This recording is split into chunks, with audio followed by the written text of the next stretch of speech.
Hey guys, now it's time to do the reading, and as usual, that means we get to elaborate on key points that we made in the summary. We're going to do that for chapters 7 and 8, of course, and to do that, to be more elaborate and to elaborate on points made, we need to draw on our prior knowledge from the summary, and then we need to start tracing the development of key terms that really came out of the summary, which is looking at how we discuss this concept of final ends, eudaimonia, human function, and virtue. All right. So that's what we're going to achieve. If we could write them down and score yourself, that would be fantastic. Once you've done that for an APK, could you draw a picture of a virtuous act? We know that he's going to finish discussing the importance of virtue and actions that make us virtuous. So it'd be important if you actually drew one so you could reflect on what it actually looks like. That'd be great. Okay, let's start reading.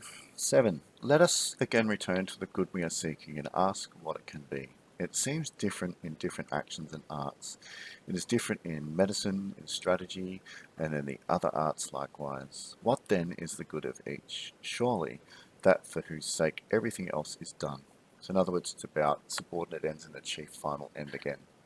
In medicine, this is health. In strategy, this is victory. So these are the final ends of each particular discipline. In architecture, a house. In any other sphere, something else. And in every action and pursuit, there is the end. Okay, so again, just coming back of starting recording again. Um, surely that for whose sake everything of these things is done. And in medicine, it's health, and so the actual ends in and of themselves. For it is the sake of this that all men do whatever else they do. So what is the main aim tying together all these other ends that we've talked about that belong to different disciplines? Okay. Therefore, if there is an end for all that we do, this will be the good achievable by action. In other words, we think about these actions above. Obviously, what are they subordinate to? What's the final end? But we need to make sure that this good has to be something that we can actually achieve, not an abstract concept. And we'll do that if we think about what it is that all these actions actually allow us to achieve.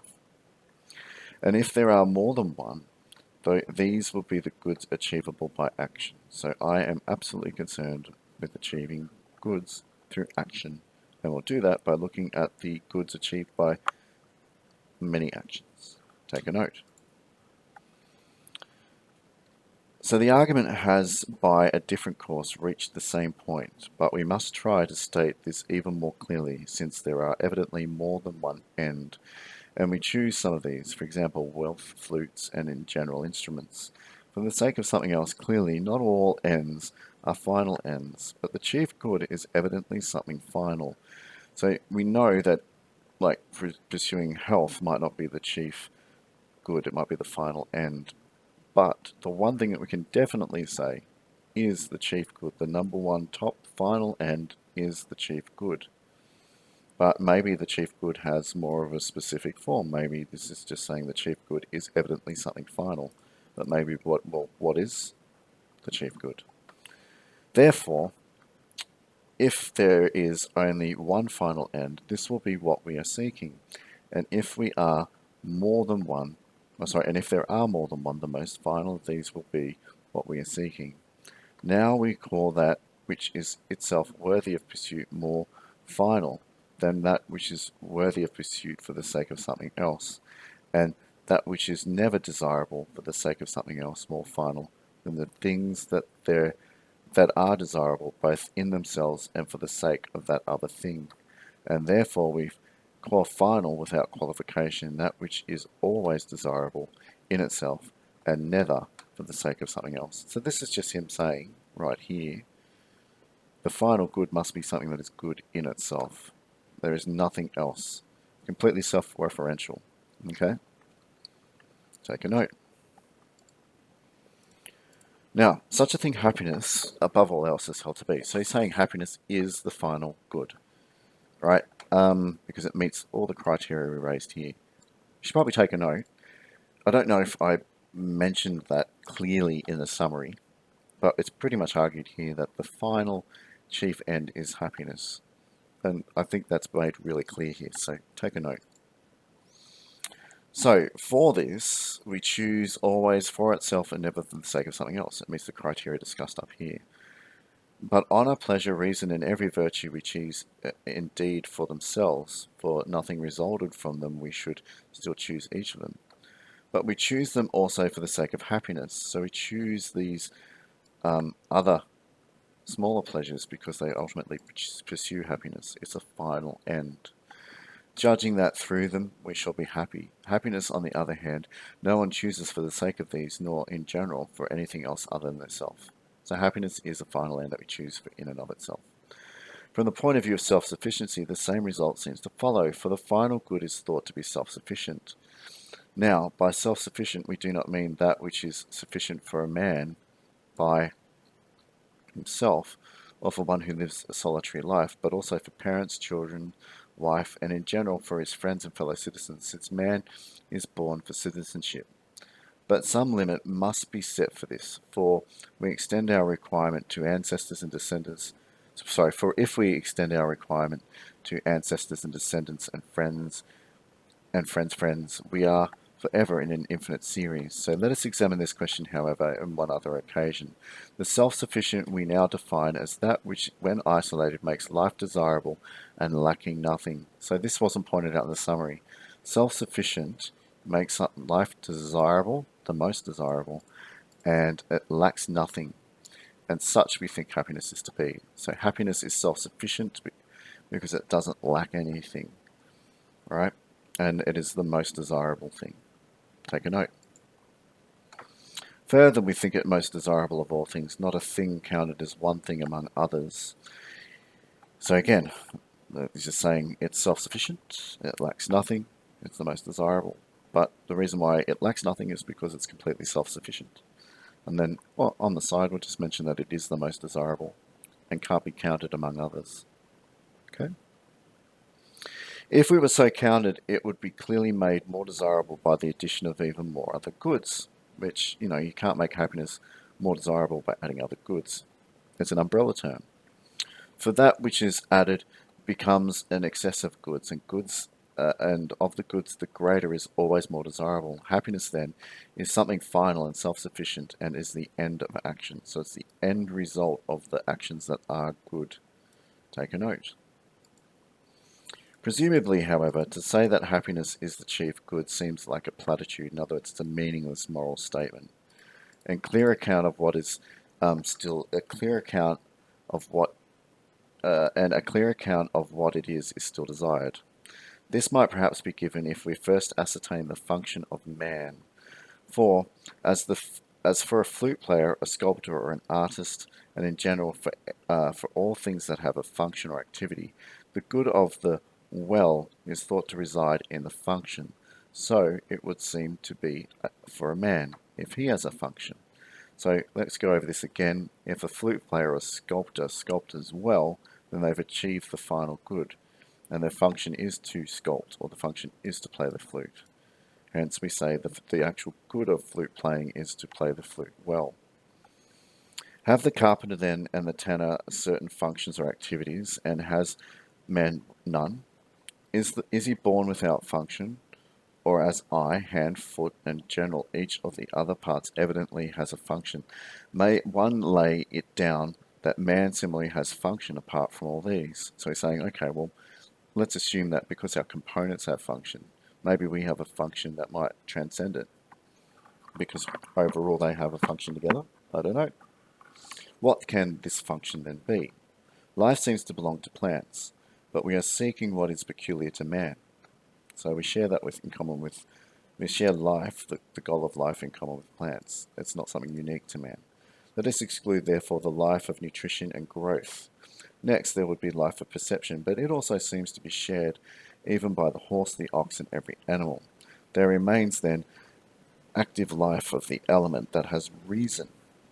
Of this, one part in the sense of being obedient to reason, the other in the sense of possessing reason and exercising thought.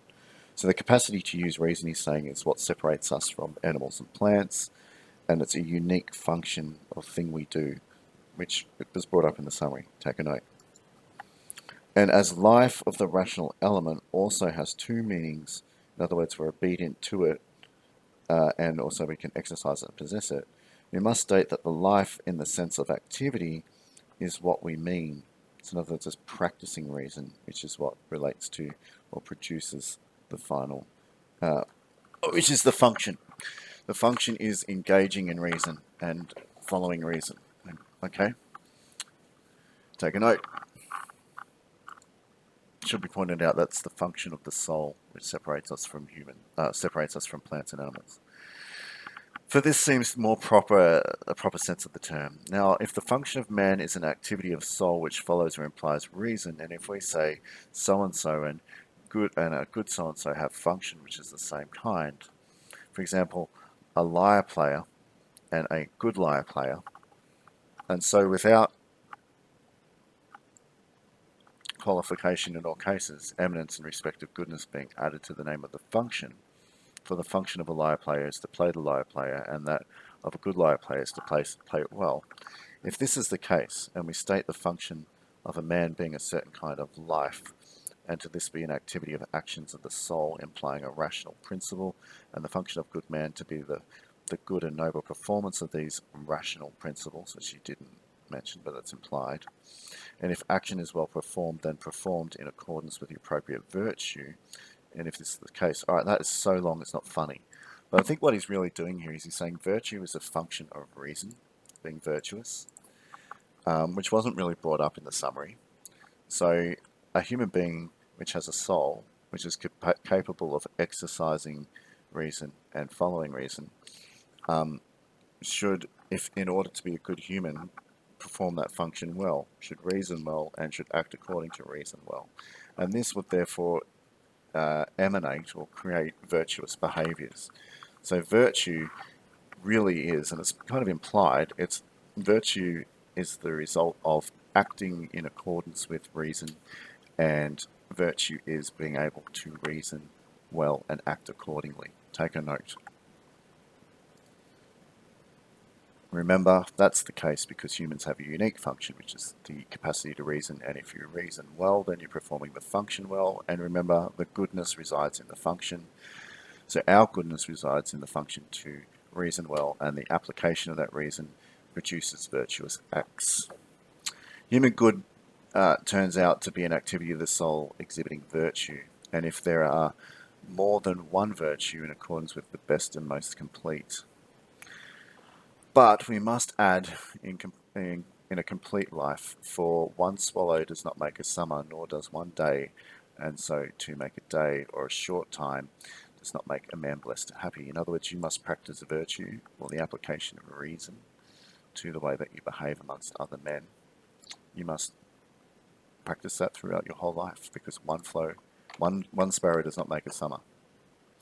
Let us serve as an outline of the good, for we must presumably first sketch it roughly, and then later on we can fill in the details. So now we've talked about the unique function of humans and the good of that function, which is reason and reasoning well, and then how that emanates in virtuous acts. Let's just go back to discussing another outline of what is good. We must presumably first sketch it roughly, then later fill in the details. But it would seem that anyone is capable of carrying on and articulating what has once been well outlined. And that time is a good discoverer or partner in such work, to which facts the advances of the arts are due, for anyone can add what is lacking.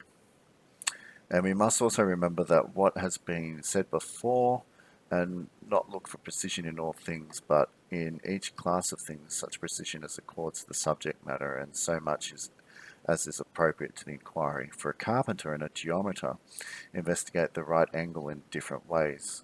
The former does so far as it is the right angle is useful for his work, while the latter inquires what is or what sort of thing it is for the spectator of the truth.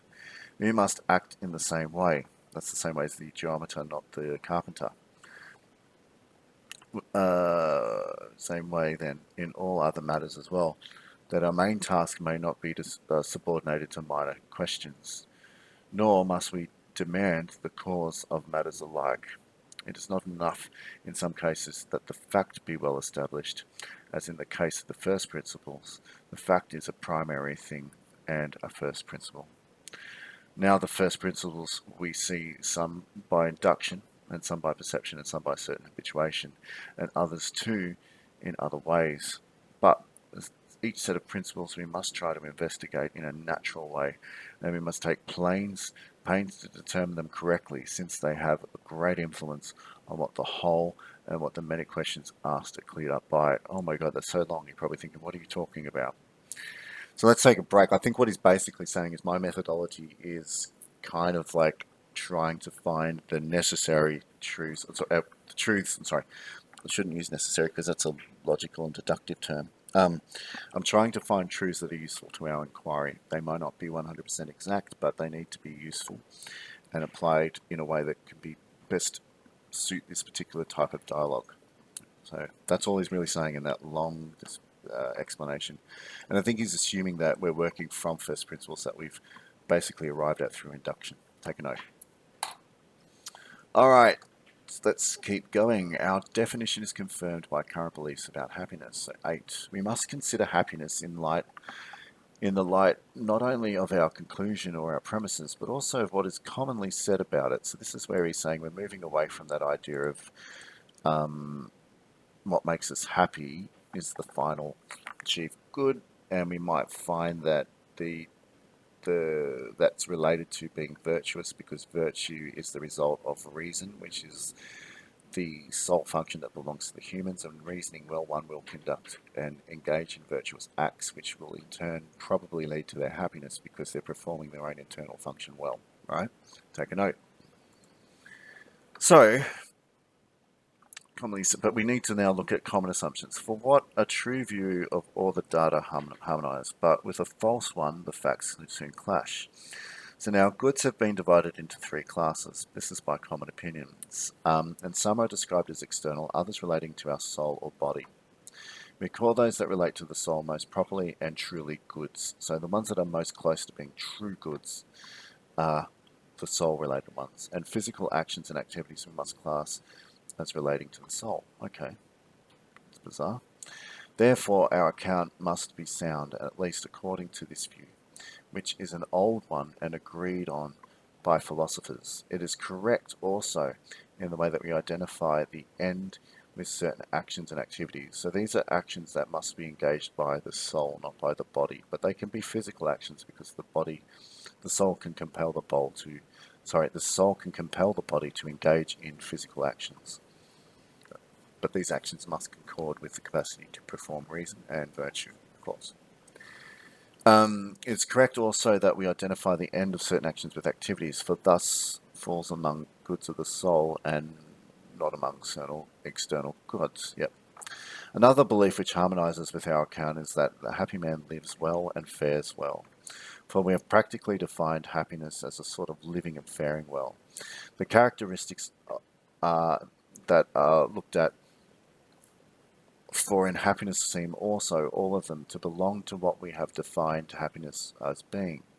For some identify happiness with virtue, some with practical wisdom, others with a kind of philosophic wisdom, others with these or one of these accompanied by pleasure or not without pleasure, while others include all external prosperity. I reckon what he's trying to do now is look for a way to combine these common assumptions with what he said over here about being a human well, right, which is about reason and virtue. Take a note.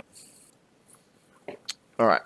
So above here, he said in here that there are physical actions which are performed by the soul, and then there are external goods, and there are body goods, and then there are goods of the soul. The soul must engage in actions and physical actions in order to achieve these goods. That's something you should have written down. In order to achieve the goods of the soul must engage in physical actions. So you must write that down. Here he said we've got the 4 different components of what's commonly conceived as living and faring well. Okay. It would be practical wisdom, philosophical wisdom, acting according to virtue, pleasure, and maybe external prosperity. Okay, those should be note taken. And let's see what he says. Now, some of these views have been held by many and men of old, others by a few eminent persons. And it's not probable that either of these should be entirely mistaken, but rather that they should be right in at least some respect, or even most respects. So what he's saying is that what it's most likely is that all these ideas of living well and faring well might share something in common, or might be right in some respects, but a respect we haven't discovered yet. So, with those who identify happiness with virtue, or someone virtue or account is in harmony, should be ones. For virtue belongs to virtuous activity, so you can't have virtue, guys, unless you practice virtue. Again, virtue is behavior based on the capacity to reason well, as mentioned up over here. So, an activity of a rational man must be someone who can engage in virtuous behavior. And that makes sense because we would be living well according to what is our unique human function. Take a note. So let's see. Virtue belongs to virtuous activity, but it makes perhaps no small difference whether we place the chief good in possession or in use, in a state of mind or in activity. For the state of mind may exist without producing any good result, as in a man asleep or some other quiet activity, but the activity cannot, for the one who the activity will of necessity be acting, and acting well. And as in the Olympic Games, it's not the most beautiful or the strongest that are crowned, but those who compete. For it is some of these that are victorious. So those who act win, and rightly win the noble and the good things in life. It's probably really good important. You have to act in order to have a happy and good life. Because these goods that we talk of are actually the result of activities of the soul. Their life is also pleasant. So we experience pleasure. So you can only, virtue is only signified by virtuous activity. You can't just think or have an internal state of virtue. You must act in a virtuous way that concords with what is reasoned to be virtuous. Take that note down. And therefore he uses the metaphor of the Olympic Games. Just by being the strongest and having that internal state, or by being the most beautiful, as he refers to it, that doesn't mean you win. You actually have to act in a way that allows you to win. Just like being noble. You have to act in a noble way. You can't just have the potential for it. You have to be it. You have to do it. Take a note. And then he goes on to say that living in a way where you act in virtue, which makes you actually virtuous, there is also pleasant life, because for pleasure is a state of the soul, and to each man that which he is said to be a lover of is pleasant. For example, not only is a horse pleasant to the lover of horses and a spectacle to the lover of sights, but also in the same way such acts are pleasant to the lover of justice, and in general virtuous acts to the lover of virtue. So in other words, by acting in a just way, those actions, Jack's just acts as something that a person who internally has the state of being just would love, right? So therefore, by doing virtuous things, virtuous acts would be loved by people who actually have virtue. Take a note. Now remember, virtue is the application of reason, which is the application of what we should be doing well, because we all have the function of reason. Now for most men, their pleasure are in conflict with one another, because these are not by nature pleasant. But the lovers of what is noble find pleasant the things that by nature are pleasant, and virtuous actions are such. So to these are pleasant for such men as well as in their own nature. So what he's saying here is what we said in the summary. Obviously, people who are internally, according to their nature, virtuous would enjoy and engage in acts of virtue. And perhaps that is something that we should do as humans, because we all have that unique function of being able to reason, and virtue is the application of reason to considering acts and how we act in society. Okay? Their life, therefore, has no further need of pleasure as sort of an adventurous charm. So if we act in a virtuous way and we find pleasure in it, we're not going to need the other pleasures that may conflict because we are virtuous. For besides what we have said, the man who does not rejoice in noble actions is not even good, since no one would call a man who did not enjoy acting justly, nor any man liberal who did not enjoy liberal actions, and similarly in all other cases. So if you don't act in a way that's accordance to what you are in your internal state, you can't be that internal state. Take a note. But there are also good and noble, and have each of these attributes in the highest degree. And since the good man judges well about these attributes, his judgment is such as we have described. Happiness is the best, noblest, and most pleasant thing in the world. See that word noble? That means virtue. So he's saying that to be happy, because it is noble, must require someone to engage in highly noble acts, because it is one of the noblest and most pleasant things in the world. And these attributes are not severed as in is described in at Delos. Most noble is which is justest, and best is health, but most pleasant is to win what we love. For these properties belong to the best activities, and these, or one, the best of these, we identify with happiness. Yet evidently, as we said, it needs the external goods as well, for it is impossible, or is it, or not easy, to do noble acts without proper equipment. In other words, we need the tools to be noble, to engage in those noble acts. And in many actions, we find our friends and riches and political power as instruments, and there are some things that we lack, that the lack of which takes the luster from happiness, like a good birth, goodly children, and beauty. For the man who is very ugly in appearance, or ill-born, or solitary and childless, is not likely to be happy, and perhaps a man who would still be less likely if he had thoroughly bad children or friends, or had lost good children or friends by death. So that we don't therefore have the instruments that allow us to engage in these virtuous acts. And that's why most of us would confuse being wealthy or well off or fortunate with actually um, being happy, when really it's the action of virtue which would make us happy.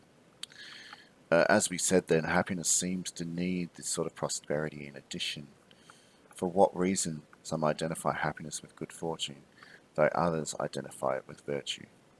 So he's saying this is where people get confused. You do need to have the tools to act virtuously, which means to perform the human function well, because that is, of course, reason. Okay? So, lots of really complex stuff in here. But if you kind of see the relationships between all the key terms, then I think you've got it. So if you can say that the final end of the chief good is self-contained, it's self-sufficient, that would obviously be happiness, because happiness meets the criteria of what is the chief and final aim, right? Human function is tied incredibly to the way that we act, reason why we must act virtuous, because what is unique to the human soul is the capacity for reason, which is a human function.